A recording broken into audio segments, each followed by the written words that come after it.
Let's find out what's in the feed. What's in the feed this week? Let's find out what's in the feed. Hey everybody, welcome to this week's What's in the Feed. We got a lot going on. There's been a lot going on this week. I want to start by apologizing, saying that unfortunately, this episode will not be featuring Bill Jubran. The call was made to Bill to come on the show. He was invited.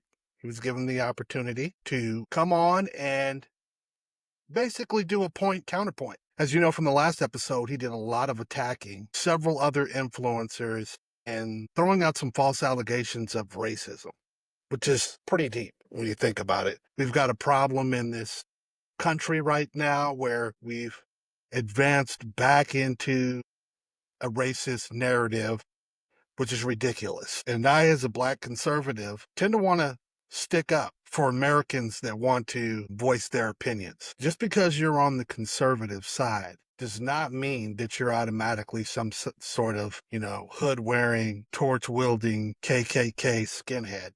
I think the narrative is ridiculous, and I think it's low-hanging fruit for the people on the left that want to find a reason to attack people because of their popularity. And we already know who I'm talking about. Shots out to my girls. But he seems to have doubled down and started to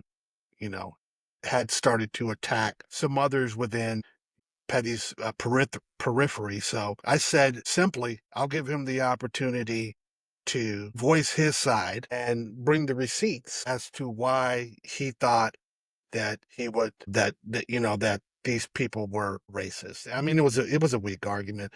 If you see the last episode, it didn't really take much to break down what the guy was saying. He's a hater. He probably doesn't like women much. I mean, he's a comedian, so this is the kind of people that they are.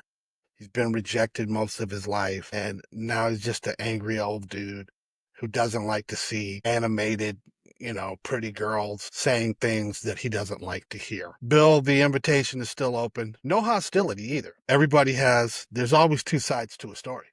I know that there really isn't any proof that could be brought forward that would prove his case, but I would like to hear where the concept came from, because as I said on the episode last week, is that it was really weak because it was based upon information that was provided from basically a hater.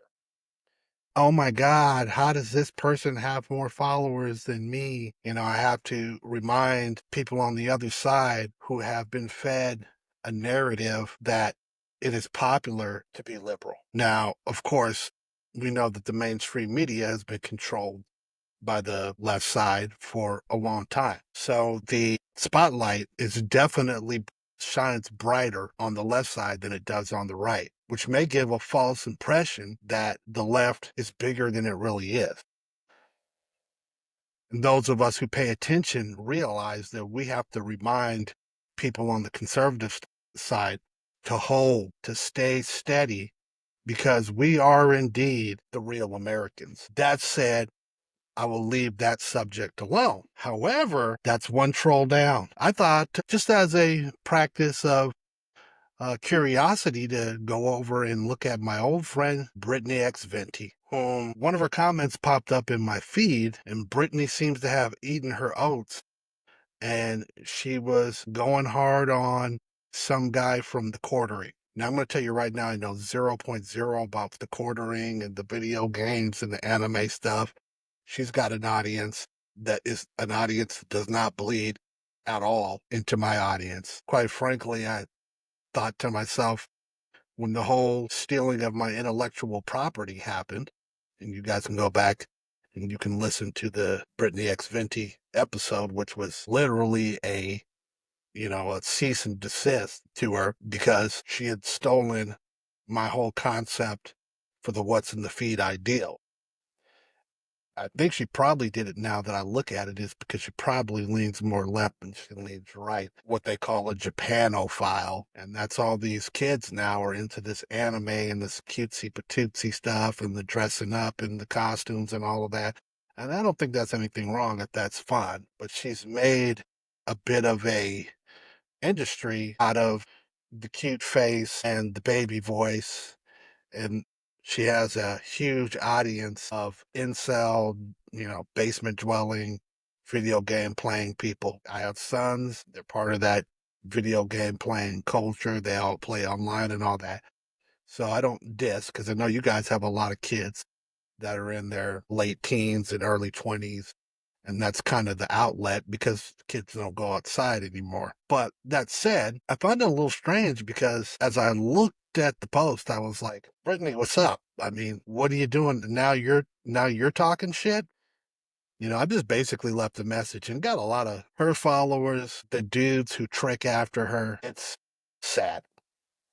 Um, and I'm a grown up, so whatever it is, they seem to worship and venerate these pretty girls that they'll never get. It's sadder than it is to make somebody angry. But I gave her props. All due respect, where respect is due, she did cease and desist. So I left her alone.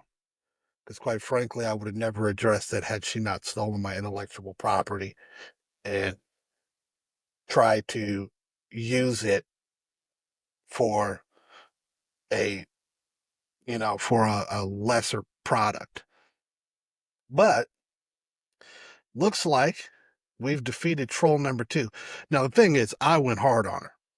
Hard, hard, hard on in the paint on her and had dirt on her and stuff. And, I mean, basically just, it's not like I, cyber stalked her or anything of that nature. I didn't really have to go that far to find some things that I knew would irritate her. But after that comment, and it looks like this just happened recently, I got a lot of feedback from her, people going F you and whatever. And I was just saying, hey, look, good on you. You cease and desisted, so I've been leaving you alone. But what is this thing you're doing now where you're talking junk? And now you got like beef with this guy. Now, out of the whole 2 or 3 days in which she knew she was wrong, she never addressed me at all. Not direct mail, not via comment, not a peep, which is excellent, excellent play. Well played, let me put it that way, because you don't want to inflame a situation which is already ugly.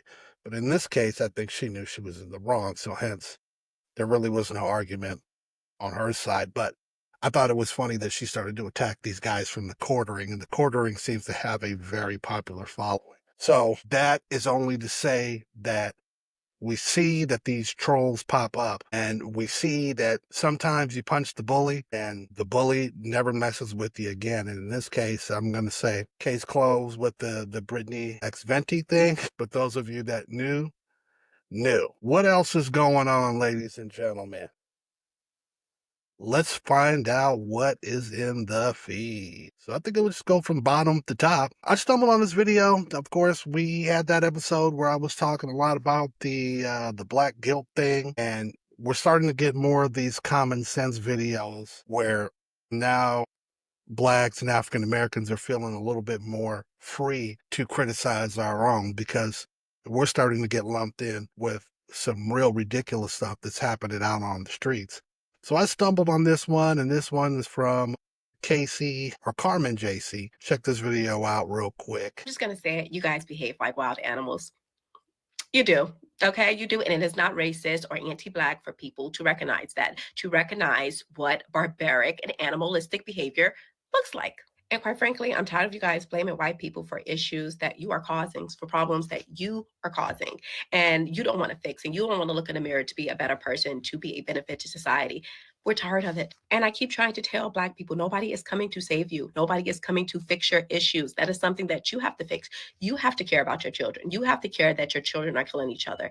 Nobody else is coming to fix that. You have to care that your children can't read.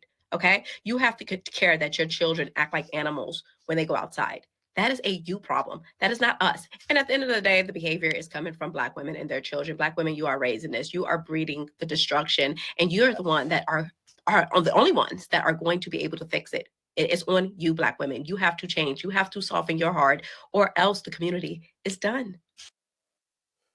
She makes some really good points there, and I don't think that there's any points there that anyone can argue, because it's common sense. But we have seen, and it has ramped up on a crazy rate, because now it's all the rage for the people that were scared formerly, and that's white folks. Guys, it's okay. When I reference race, it's only to differentiate a particular group. not to separate that group, which is the difference. If a flower is red, you call it a red flower. If a flower is purple, you call it a purple flower. That's how I look at it. But a flower is a flower. The problem is that now this has become so prevalent. What I'm talking about is this black fatigue, in which we're seeing all of these videos with the fights on the beach and the busting of the windows and the scrapping in the yard and she makes a point. I think the visualization of the cheetahs fighting or the lions fighting or whatever is hilarious, and frankly it's kind of accurate, because you're looking at the video next to the video of the animals, and are they acting any different? This is a base mode that our race has got into. Now, I said the uncomfortable part out loud, and I'll say it again, and it's so frank and so straightforward that sometimes it might be taken in a certain way, but niggas need rules. And it's just that simple. I don't have to pontificate on it. Everyone needs rules, but in specific, we have lacked fatherly figures in the Black community for a long time. And we've seen it steadily degrade. And as this young lady makes a point, that Black mothers now becoming the role model, and that role model is the Black girls of this age, the Black women of this age. They're crazy, they're out there, they're twerking, they're fighting, they're doing all of the things that would have naturally come from the male side. Why this phenomenon has happened with women still mystifies me, because women used to always be the fairer sex. And that is no insult to a woman, because that doesn't mean she's less smart, less capable to handle things. It just was that women were the fairer sex. So when we're talking about a whole community that needs to be guided, that is being guided now by women that are not role models, that are not teaching their kids nonviolence and to not commit crimes, then we're going further down the rabbit hole now. If you don't have a father figure, and now your mother figure can't be counted upon to teach you how to make it in the world, it's going to be a problem that someone else is going to have to address in the future. Guys, take a little bit of a Hollywood break here.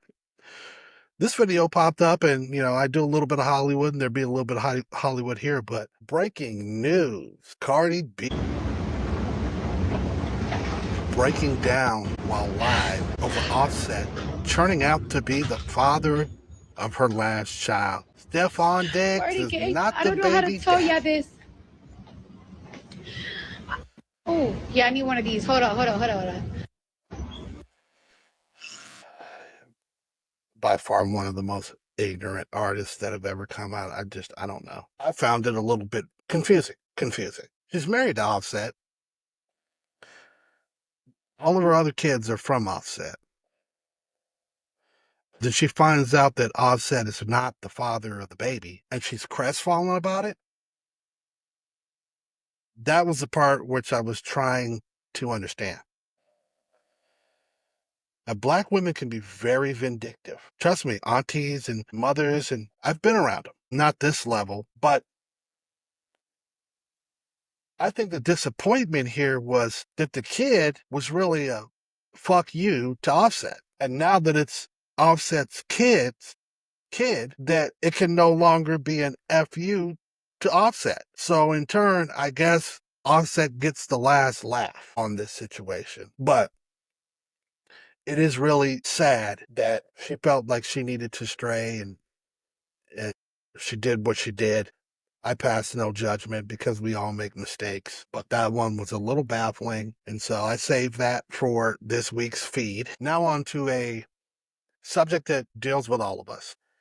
I'll reiterate, as I always reiterate, ladies and gentlemen, what's in the feed is a show that is based upon all of the content of the people that I follow, the people that are following me, and the people that follow them. So there's an organic feed that pops up. Now, I know that we're all fed essentially what we want to hear, because we involve ourselves with like-minded individuals.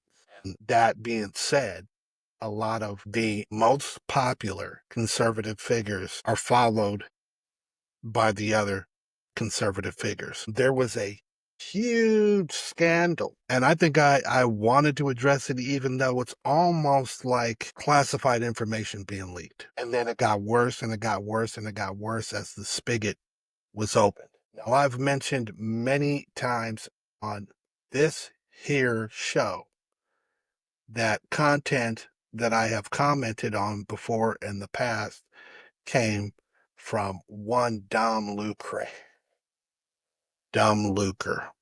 Depends on how you say it. This is Dom.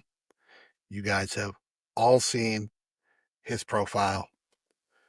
He has millions of followers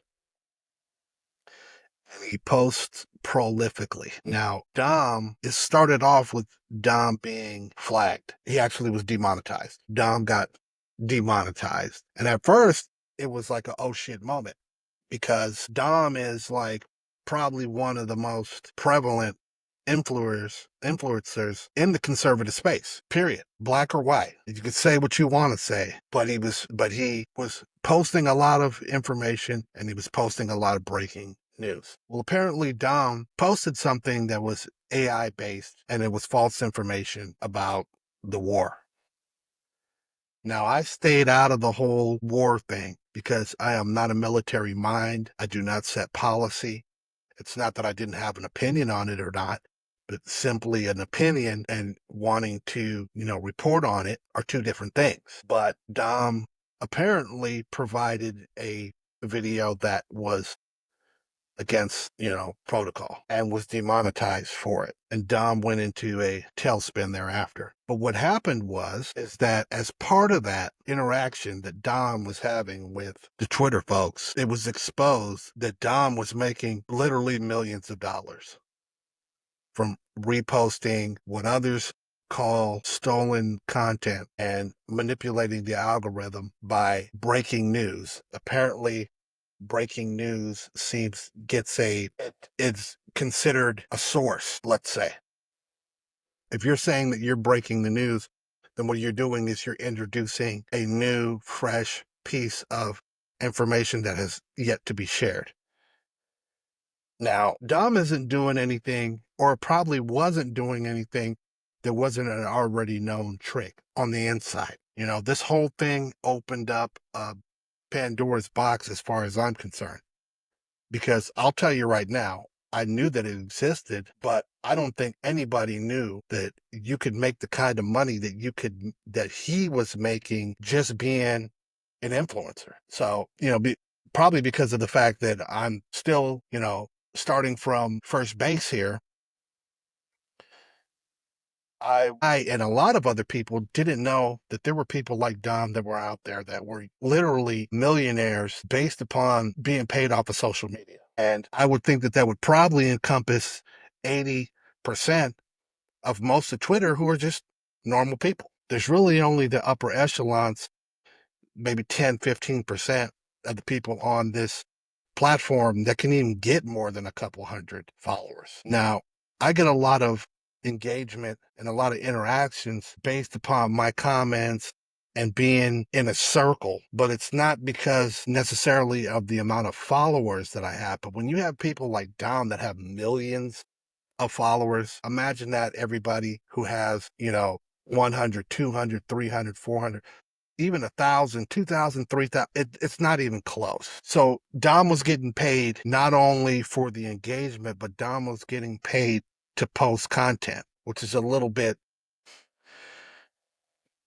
let's just say it wasn't underground. It wasn't homegrown. And when people found out, not only that, but the fact that he was taking advantage of the algorithm, apparently there were some other shady things that were going on. He got blasted really bad, and by a lot of the more respectable top influencers. And I was kind of caught off guard.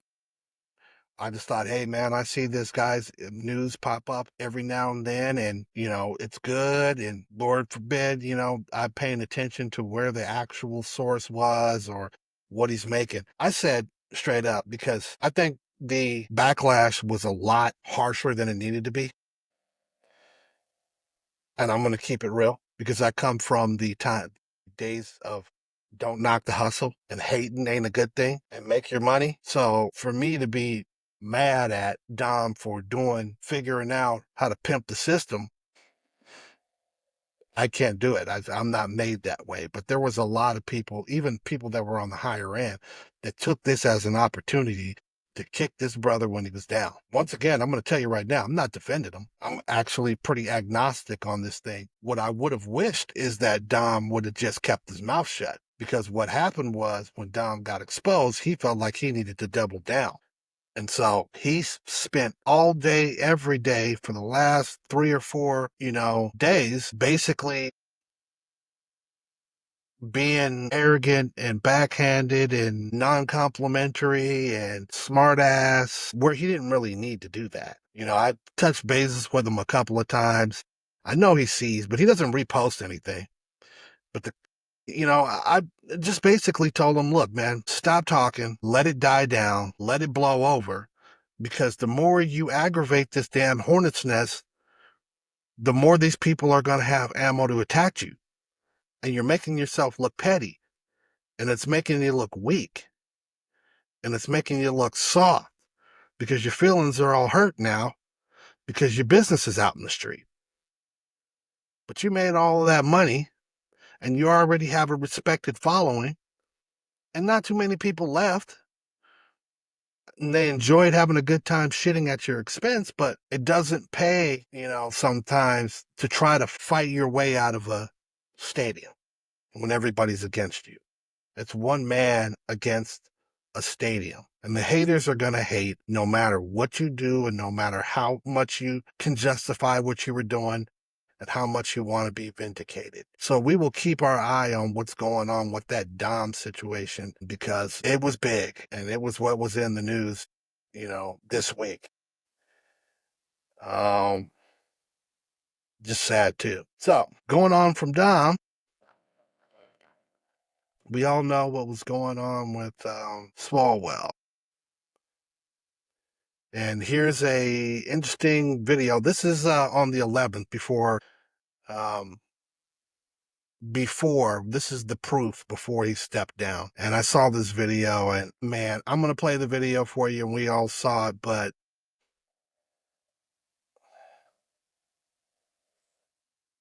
that is just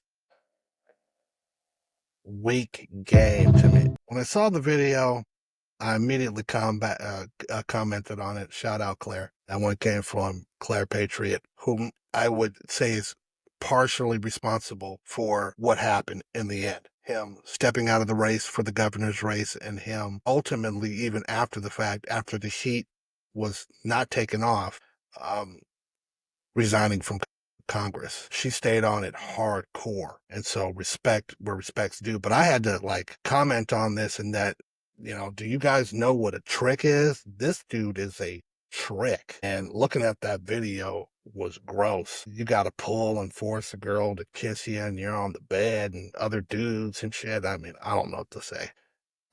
Little interesting video that popped up here, which I love. Look at this lady. The truth is that where she explains what the difference between Gen X. Check this out. Or are we just built differently? Because we've survived some crazy shit, really should not be aging the way that we are. We were forged in chaos. We survived lawn darts, secondhand smoke, cars without seat belts, no helmets, no knee pads, no warning labels, no safe spaces. By 6, we were walking ourselves to school unsupervised, because what the hell's supervision? The only time an adult came to look for you was when they wanted to whoop your ass for making them look for you. And by 10, half of us had jobs and the other half had a lighter and an alibi. And by 12, most of us had survived enough near-death experiences that we could have our own Netflix special. Like millennials got helicopter parents. We got parents that locked us out of the house and told us to go play in traffic. Summers we spent sunburned, dehydrated, and left outside like feral cats. We didn't have SPF. All we had was Noxema and regret. Hydration came from a hose, nutrition from a fried bologna sandwich, and emotional support came in the form of stop that crying, or I will give you something to cry about. And somehow we thrived. Maybe it's that we were so emotionally stunted at a young age that it slowed the aging process. I never thought of that. Because in our heads, we're still 25, despite our bad knees and our bad backs and all that. Why did I walk into this fucking room? We believe we're so young because Toys R Us told us we didn't have to grow up. And apparently we took that way too seriously. And it's a miracle that we're still here. The truth is that we have resilience in bulk. And we are taking better care of ourselves. We do try to drink water now, and we use SPF, and some of us are in therapy. But the real secret to Gen X youth is not in kale or collagen. It's that we do life with a solid, unapologetic, I don't give a fuck attitude. We don't sweat the stupid shit, and we live life on our own terms. That's not aging differently. That's surviving the impossible and laughing in its face. That's the kind of shit that you can't put into a bottle. Is Gen X aging differently, or are we kidding, lady? Now she might be a little bit earlier in that generation than myself, but I can remember a lot of the things that she mentioned, and it makes for a stronger human being. It makes for a more rounded human being, and it's sad that our kids don't have the same forging. You know how they say you forge metal, it makes it stronger. Our generation just does not have that. So shout outs to her. I don't think, though, she looks as young as she thinks she looks. Although she has good skin and looks like she dresses pretty cool. I think the haircut probably makes you look a little bit older than you are. And this is no diss to you. You go, girl. One of my personal heroes, Adam Carolla, posted this, and I'll just play it for you. It is just a little bit of common sense, and he is the king of common sense. And this story popped up on my feed with the Arena Zaruska thing, where they played the video, and I am not going to play the video because I'm not an emotional guy by nature. Well, you know, I have emotions, but I don't tend to show my emotions much, you know, as most tough guys do. I tend to want to repress them, but that montage video of Irina Zaruska with her happy and with her friends and with her parents, and it's heartbreaking. This must be what you girls feel when you watch The Notebook, because that is a tearjerker. But Adam, earlier this week on his show, made a point that popped up on the feed, and I thought this one was important to play for you guys. So check out my hero and guru, Adam Carolla. Offender and murderer DeCarlos Brown Jr. is incapable to proceed on the state murder charge in the killing of that refugee, Irina Zarutska. They're saying that he is mentally incapable and that as of now, the trial is at a standstill. There's lots of disturbing stuff about this. The murals that they put up with her on it always get defaced. What the left has, all they have is narratives. That's all they have is narratives. This poor kid, he got his Yoda backpack on, and his dad is being chased by ICE, and ICE has left him alone. This guy, what's his name? He's a pediatric nurse who just went out to help, and he got shot by. All they have is narratives. Hands up, don't shoot. He's a gentle giant. And so when all you have is narratives and you don't have any facts or anything works in your direction, and you think about everything with ICE. Everything is ICE. They're kicking open doors. There's no badges. They don't identify themselves. They're grabbing citizens, and they're disappearing them into sweatshops in Honduras. Okay, it's all narratives. And then once in a while, it pops up that with your narrative, which is a Ukrainian blonde girl being brutally killed by a black man who goes through your system. And by the way, you're the system that created, the school to prison pipeline. He fell through the cracks.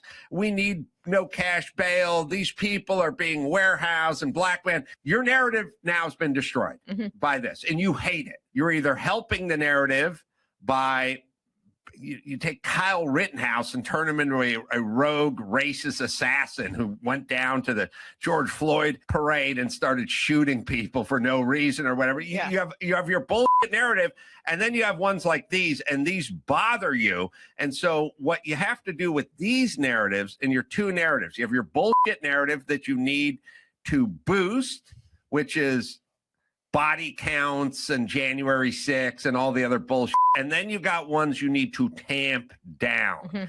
And the ones you need to tamp down were like, Joe Biden has lost his mind. Oh, that's just a cheap fake. That's just a little slice. Somebody took that at the Juneteenth celebration. Doesn't mean anything. Wandering away at the G8 summit. Right. He was helping out a paratrooper that had landed in a sandbar. Yeah. Okay. So this is bad for them. needs to be tamped down, and the murals remind people of their broken narrative. So then the person who runs the city where the mural goes up, if he's a lefty, and he probably is, has to get up there and explain people are upset. We need to take, well, they're upset because it's hurting their narrative. So we'd like it taken down. The offender, and Truer words never spoken. Adam is the king of common sense at this. And this is why I let the whole video play, because it would have been a disrespect to cut him short when he's on a rant. Because when Adam's on a rant, he's unstoppable. And the funny part is that if you follow Adam, as I followed him from the beginning, Adam never really changed the way that he thinks. He's always had a common sense, and we're very similar in that way. It just so happens that if you have common sense and that you're analytical, I would say the reason that I have an affinity for Adam is because I'm an analytical person, which means you look at everything, you weigh it, and you do the life math on it. Understand? If it doesn't equate, if it doesn't make sense, if the two sides don't go together, there's something wrong, something isn't right. And there was a time frame early where you could have considered yourself a centrist, even a right-leaning Democrat, because if you remember the years of the Clintons, believe it or not, because they changed their whole philosophy and they kowtowed to the new communist socialist wing of the Democratic Party, there was a lot more common sense thinking on the side. There was a actual center that you could be in where you didn't have to vote for the lesser of two evils. You could vote based upon your own policies or the policies that you agreed with. But now we've been spun over into this feelings-based reality where how you feel is how it is. And, it's strange. But shout out to Adam on that. Here's another little random one that popped up that I thought is funny. It's not political. They're going to be, stuff's going to be sprinkled in here because there was a lot in the feed. And I'll just blow this up so you can see this, and you can see the lettering there. I'm 40 but look 30. All because I'm not married and don't have kids. Now, I don't kick down, or what do they say? No, I don't punch down. Okay. It doesn't get me fired up to diss on somebody or to insult somebody. Now, this is a lovely enough lady. I mean, I get it. She's all made up, she's clean, and she probably smells fantastic, but she doesn't look 30. The only reason that I'm commenting on this thing is because this is that continuation of that liberal mindset. The Chelsea Handler effect, we call it. Y'all know, if you pay attention to Chelsea Handler and a lot of these people who support abortions and support this I don't need a man lifestyle thing because they don't want to conform to any gender normality, right? That I'm happy and I'm contented even though I don't have a husband and I don't have kids. Now, the poor thing here is smiling and she's happy. But what's going to happen in about 5 years when this lady realizes that the best years of her life are behind her and now she's alone, no kids, no spouse, and she's by herself? It's sad when you really think about it because, frankly, it's a voluntary thing that, ladies like her do. But to try to get online and justify that, I find is the only reason that I comment on that, because let's not be delusional. Your form of happiness is not, the form of human happiness that we established millions of years ago. Hey, all right. Now on to the next one here. Let me pop this video up here real quick. And I will credit Claire twice. And this is just because this is a continuation of what was the Hollywood portion of the show. Is she posts this video, which I thought was funny because the comment, not so much the video. And I told Claire this in a response. I don't know why, but Claire has the best setups for my comic relief. I comment on hundreds and hundreds and hundreds and hundreds of people's content. It's kind of my thing. I'm kind of the king of comments. But Claire can cue it up where I can have a funny response. And then those comments get likes and the comments get reposted and stuff. So the engagement just based upon the comment is hilarious. But she posted this one up and then I'll read you guys the comment after it, but check it out. Who else thinks that Katy Perry should just go live in Canada? She loves Justin Trudeau. That's her boyfriend. They went to Coachella. They went to hang out and watch Justin Bieber. Go live in Canada, girl. You support all the agendas that are very much so happening in Canada because you support open borders. You support the Liberals' agenda for open borders. Go live in Canada. See how it is. But see, you're hanging out in a secure festival that has borders, that you have a VIP pass on your hand. You can scan it. Nobody can get in. You are completely safe. Yet you think that us American people should just, our safety doesn't matter. We can't want our borders to be safe, but you get to live in this bubble of security, all nice and safe. And like, by the way, Katy Perry is a middle-aged mother hanging out at a festival, jumping around. Oh my gosh, Justin Bieber's playing Baby. What do you think that the young people know her for these days? Is it going to space? You went to space, you're an astronaut with your little daisy and kissing the ground like you were gone for 10 years? Go live in Canada. We're done. We don't need any. You don't need to come and make appearances at our concerts and our festivals. We're good.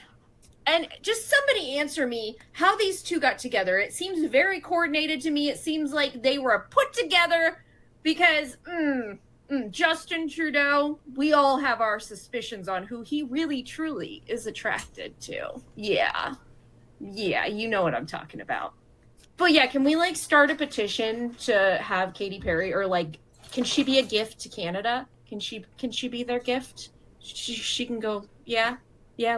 Spot on, Claire. Funny as usual. Now, I gotta find my comment on this. It's killing me. So, as you can see, this thing got lots and lots of engagement. So she teed it up. I said, look, I'm just gonna say the quiet part out loud. Trudeau is gay. Katie is a Hollywood elite whose dopamine receptors have been fried by sexual rituals. She's the equivalent of a retired porn star. What better partners to get into the really weird stuff? I mean, the really weird stuff. Some of you know what I'm talking about. You know, there are fag hags out there and there are women who have done everything or been done by everything. And so in turn, they, let's just say, like to turn the tables. And I think this guy's an all-day sucker and a trick. So I'm not surprised that these two freaky individuals might have an affinity for each other, not only in a friendly way, but in that weird way. Really funny stuff there. Oh my God. Most satisfying video of the day. Okay. It could have been a white lady. It could have been a black dude. It could have been anything, but I got to play this video. And this was the most satisfying video all week that I looked at. You guys can figure it out real quick. Okay. Here it is. All you can get to drink now with your food stamps is water. Not eligible. It's happening, y'all. It's happening. What am I gonna drink now? Not eligible. What is going on, man? What was supposed to drink now? Not eligible. Not eligible. All they're giving us is water, guys. I'm at HEB right now, and you can't get nothing to drink besides water. I'm sorry. If I had a drink, I would have spit it up. That is by far the most satisfying video of the day. We need to stop incentivizing people from being on EBT to begin with. Okay, ladies and gentlemen, sorry. Some of you may think it's heartless. Some of you may be on food stamps. I get it. It's much more tasty and delicious to drink a soda than to drink a water. But the true facts are they provide no nutrition, and you're really not losing anything by the empty calories. So what I say is, if we were cavemen again, we would be eating fruits and vegetables off of trees and bushes, and we'd be killing livestock for our food, wild animals. Okay. We made it for millions and millions of years without having to have sweet tea. We have incentivized other cultures, and let's say this affects a lot of the immigrants. Part of the reason that we had a problem with illegal immigration, especially under the Biden administration, is that we were giving benefits to illegals, EBT being one of them. See, this is one of those things where one bad apple spoils the whole bunch. And I hope that those of you that need to rely upon food stamps because you're in an emergency situation, I'm not going to be funny at all about it, because there's been plenty of times where not only my parents, but myself and my younger family needed EBT. But you are still able to get food and you're still able to sustain yourself and sustain your family. Now, I'll let them in on a little secret that sugar is a staple. Buy the sugar, buy the Kool-Aid or a lemon, a squeezed lemon, and make yourself some lemonade out of the, water, sugar, and lemon. You can still have a sugary drink. I didn't want to let the secret out, and I'm not trying to be heartless because, like I said, it's not the fact, but it is the fact that a lot of people, they manipulate that, that benefit that they get. But that was satisfying. Seeing this guy not be able to get the sweet tea and the juice, man, I'm sorry. There was something that that tickled me about that. A guy who has to spend cash on everything, who has to work hard for everything that I purchase, to see the people that are given the shit for free have to wonder and scratch their head why they can't buy. Pop. Wow. This one popped up right after the Trudeau thing. And, boy, what a premonition. What a intuition that, Claire had earlier with the Katy Perry thing, because it turns out that Katy Perry now is being accused of sexually assaulting this actress Ruby Rose. And I don't know why it took her 20 years to come out on this thing, whatever. But the point is that Ruby alleges that Perry rubbed her disgusting vagina on her face, causing her to vomit. And she adds that she filed a police report regarding the incident a few hours ago. I swear to the man upstairs that I was looking at this as I was sitting at my desk, and when it said that she vomited, I spit my coffee up. I find that funny. The imagery in my head, I'm just the boom, chicka, boom, chicka, and she's walking up to her, and then boom, right on her face, and then oh my God, that is the funniest shit ever. Katy Perry's got that right cooch.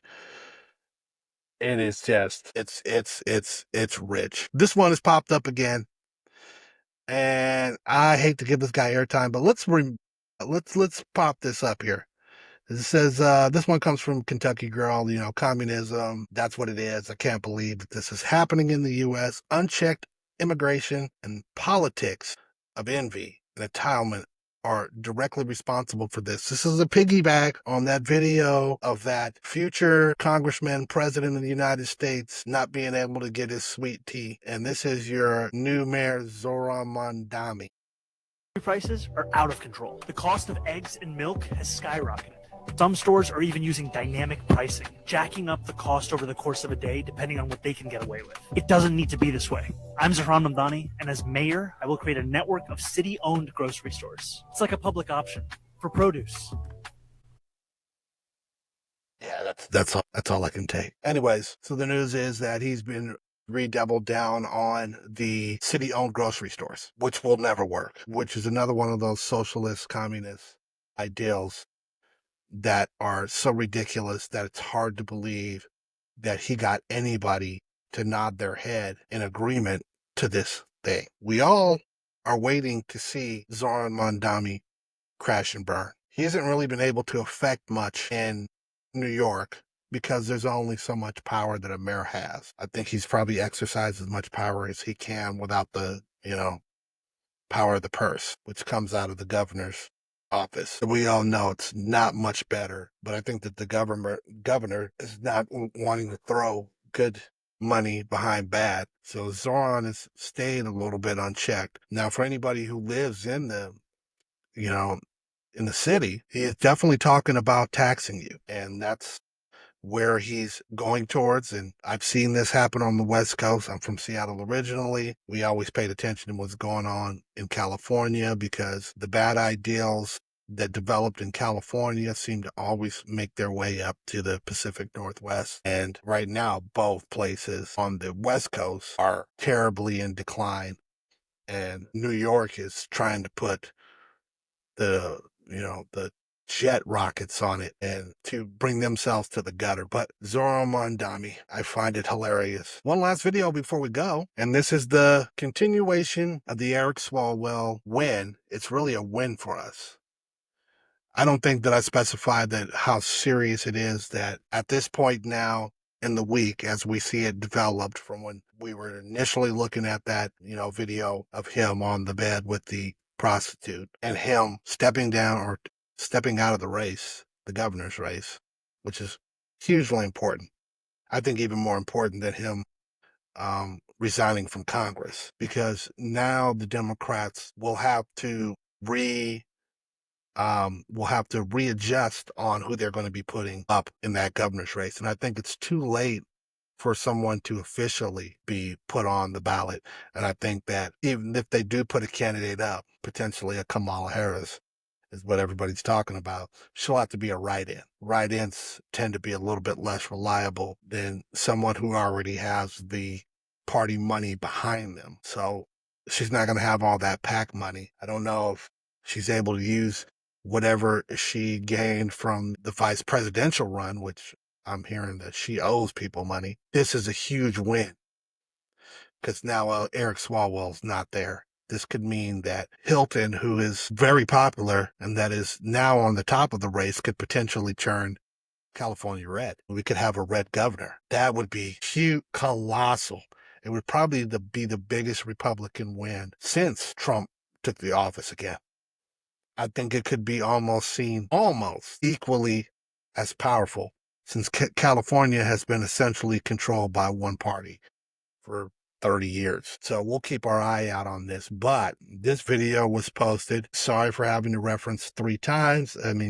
This one comes from Cat Turd. And Cat Turd posted up the video of the accusers on CBS. And I saw this morning and I had a take on it, and I'll give my take after this, but pay close attention to what you're looking at here. The fact that he has now dropped out of the governor's race and resigned from Congress, is that justice in your view? No, it's just the beginning. It's just the very beginning. And I know personally that we're not walking away from this fight. For me, justice won't be until he can't ever harm a woman ever again. And he has faced the consequences for the women that he has harmed. I think in regards to the governor's race, he never should have ran for governor to begin with, knowing the kind of history and receipts that are out there. So that's a non-starter. And then in terms of Congress, I think he absolutely should have resigned. I think we just prevented another 30 to 40 years potentially of him harming people if he were to stay in Congress. Yeah. So in that sense, I think we have served justice for his future victims. Wow. That won't exist anymore. Now, my first impression with this was how well-spoken and how normal these young ladies look. Okay. My comment was, I love how they dressed them all innocent and conservatively. Just like the girl next door. Hands folded, like they're at a funeral. Articulate and soft-spoken. He's a goner. If these ladies testify in a court of law with that demeanor, he's in some real trouble. He's in some real trouble. I looked at the video and immediately, you get these accusations from some crazy, wacky people. You understand? And you know that there's a potential that they won't stick. But I got the immediate impression from this interview that these are normal girls. I don't know if one's a stripper or an influencer or not. Anyways, whichever one it is, because I know that all of them don't have similar situations. So I don't know too much about the backstory. All I got to do is judge what I'm looking at right here. And like Dan Bongino says, snapshots and sound bites. And if I'm looking at a snapshot and a sound bite, I have sympathy for these women immediately. Immediately, I'm sympathetic for their situation and what Swalwell did. We know what a creep this guy is. He looks creepy. He's skeevy. And to see these women, competently give their story, it's not going to be good for this guy. After all of the shit that he talked and all of the fingers that he pointed, he was on the forefront of a lot of the attacks on Trump and a lot of the false accusations. And it just really teaches me a lesson. It makes me think a lot harder about not being the one that attacks. So, ladies and gentlemen, that's it for this episode. Thank you for looking in, and we'll see you next week.